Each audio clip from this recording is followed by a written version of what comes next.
வணக்கம். தமிழ் ஃபுட் கார்னரில் வெந்தய கஞ்சி பண்ண போகிறோம். வெந்தயம் சேர்த்துருக்கிறதுனால இது நல்ல உடம்பு சூடை குறைக்கும், உடம்புக்கு ரொம்ப நல்லது. இது மைல்டான ஸ்வீட்னஸோட சாப்பிட்றதுக்கு ரொம்ப ரொம்ப டேஸ்ட்டாக இருக்கும். இப்போ எப்படி பண்ணுறதுன்னு பார்க்கலாம். இது வரைக்கும் தமிழ் ஃபுட் கார்னர் சேனலை சப்ஸ்கிரைப் பண்ணாதவங்க சப்ஸ்கிரைப் பண்ணிக்கோங்க. வெந்தய கஞ்சி பண்ணுறதுக்கு 1 டேபிள் ஸ்பூன் வெந்தயத்தை நல்லா வாஷ் பண்ணிவிட்டு 5 மணி நேரமாக ஊற வச்சுருக்கேன். 1/2 கப் பச்சரிசியும் 1 டேபிள் ஸ்பூன் பாசிப்பருப்பும் எடுத்து வச்சுருக்கேன். இந்த பாசிப்பருப்பை வாஷ் பண்ணிக்கலாம். இந்த பச்சரிசியை வாஷ் பண்ணிவிட்டு நல்லா வடிகட்டிக்கலாம். அரிசியில் உள்ள தண்ணியெல்லாம் கம்ப்ளீட்டாக வடிஞ்சிருச்சு.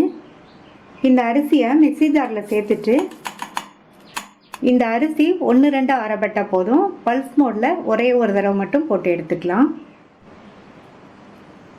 அரிசி 1-2 அரைப்பட்டிருக்கு. இந்த மாதிரி அரைச்சிக்கணும். இந்த குக்கரில் உடைச்ச அரிசி, ஊற வச்ச வெந்தயம், வாஷ் பண்ண பாசிப்பருப்பு, கொஞ்சமாக உப்பு சேர்த்துக்கங்க. அடுத்து 2.5 கப் அளவுக்கு தண்ணி,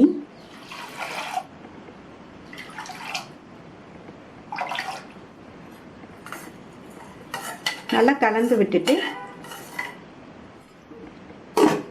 மூடி போட்டுடலாம். ஸ்டீம் வந்ததுக்கப்புறமா வெயிட் போட்டு மீடியம் ஃப்ளேமில் 3 விசில் வரட்டும். 3 விசில் வந்துடுச்சு. அரிசி, பருப்பு, வெந்தயம் எல்லாமே நல்லா வெந்துருச்சு. நம்ம 1/2 கப் அரிசி எடுத்தோம், 2.5 கப் தண்ணி சேர்த்துருக்கோம். கிட்டத்தட்ட 600 ml தண்ணி சேர்த்துருக்கோம். இப்போ இதை லைட்டாக மசிச்சு மட்டும் விட்டுருங்க.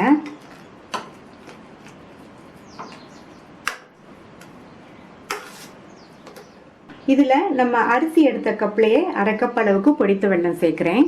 இதுக்கு பதில் நீங்கள் நாட்டு சர்க்கரை இருந்தாலும் சேர்த்துக்கலாம். 3 டேபிள் ஸ்பூன் தேங்காய் துருவல் சேர்த்துக்கலாம். அடுத்து கஞ்சி உங்களுக்கு எந்த கன்சிஸ்டன்சிக்கு வேணுமோ அதுக்கு தகுந்தபடி தண்ணி சேர்த்துக்கங்க. 1 கப் தண்ணி சேர்த்துருக்கேன். நல்லா கலந்து விட்டுட்டு தேவைப்பட்டால் சேர்த்துக்கலாம்.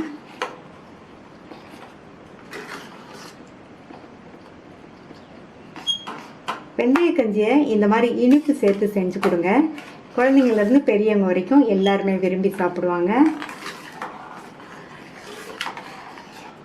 இன்னும் கொஞ்சம் தண்ணி சேர்த்துக்கலாம். இன்னொரு 1/2 கப் தண்ணி சேர்க்குறேன்.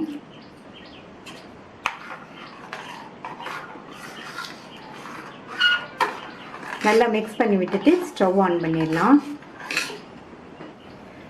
இந்த கஞ்சி மைல்டான ஸ்வீட்னஸில் இருந்தால் சாப்பிட்றதுக்கு நல்லாயிருக்கும். நான் 1/2 கப் வெல்லம் சேர்த்துருக்கேன், அது சரியாக இருக்கும். நீங்கள் தேவைப்பட்டால் கூட கொஞ்சம் சேர்த்துக்கோங்க. இப்போ நல்லா கலந்து விட்டாச்சு. இந்த கஞ்சி 4-5 நிமிஷத்துக்கு நல்லா கொதிக்கட்டும். 5 நிமிஷமாக எல்லாம் நல்லா ஒன்று சேர்ந்து கொதிச்சு நம்மளுடைய வெந்தய கஞ்சி ரெடி ஆயிடுச்சு. இந்த கஞ்சியை ரொம்ப ஆற விட்டுறாமல் வெதுவெதுப்பான ஹீட்டில் இருக்கும்போது குடித்தோம்னா நல்லாயிருக்கும். அடிக்கடி நம்ம இந்த வெந்தய கஞ்சியை செஞ்சு சாப்பிட்லாம். இந்த மாதிரி செஞ்சு கொடுங்க, வீட்டில் எல்லாருக்குமே ரொம்ப பிடிக்கும். ட்ரை பண்ணி பார்த்துட்டு உங்கள் கமெண்ட்ஸை சொல்லுங்கள். தேங்க்யூ.